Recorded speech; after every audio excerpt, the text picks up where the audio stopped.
Ես վերջերս եմ ընդամենը մի կոնկրետ դեպքի առնչվել, երբ որ ընտանիքի ծնողներ ունեն վիզա Շենգենյան, բազմակի մուտքի, այս գարնանային արձակուրդներին երեխաների հետ որոշել են գնային հանգստանալու մեկ շաբաթով, երեխաների համար մտել են վիզա ստանալու, մերժել են երեխաներին, առանց բացատրության,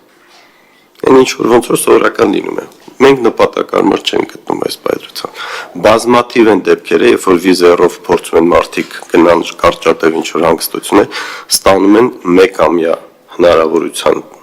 վիզա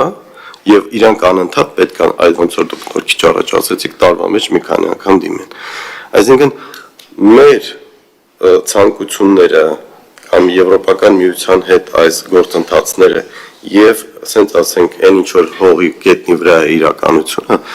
մի քիչ պրոբլեմային է։ Դուք նշեցիք Ֆրանսիայի դեսպանատանը, փաստորեն մեծ առաջընթաց է, որ սկսել են 3 ամսվա վիզա տալ, բայց այդ 3 ամսվա մեջ էլ երևի ոչ թե մուլտի է, այլ մեկ անգամ մեկ entry-ով են տալիս։ Հիմա այնուամենայնիվ սա լուրջ պրոբլեմ է, որը ես կարծում եմ մեր հասարակությանը հետաքրում է եւ բոլորը այս բայդրությամբ գայթակղված սպասում են, որ հեսա հայ վիզաները վերանալու են եւ մենք գնալու ենք։ Եվ ոչ մեկ հասարակությանը չի կարող հստակ ասի,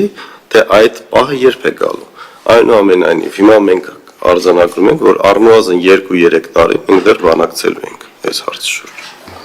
Շնորհակալություն, պարոն Գեորգյան, այն արգումենտները, որոնք դուք եք բերում եւ ոչ միայն այդ արգումենտները, մենք վստահաբար բարձրացնում ենք մեր եվրոպացի գործընկերների առաջ եւ դա խոսքը միայն դեսպանների մասին չի գնում եւ ուզում եմ նաեւ հավելել, որ սա մենք բարձրացնում ենք ոչ միայն եվրոպական հանձնաժողովի առաջ, քանի որ գիտեք, որ վիզաների տրամադրում եւ այսպիսի միգրացիոն քաղաքականության հարցերը դրանք անդամ պետությունների առանձին որոշումների դաշտում են գտնվում։ Այնուամենայնիվ այս հարցերը բարձրացվում են ամենաբարձր մակարդակով թե Եվրամիության պաշտոնյաների հետ, թե անդամ պետությունների հետ մեր երկկողմ հարաբերություններում։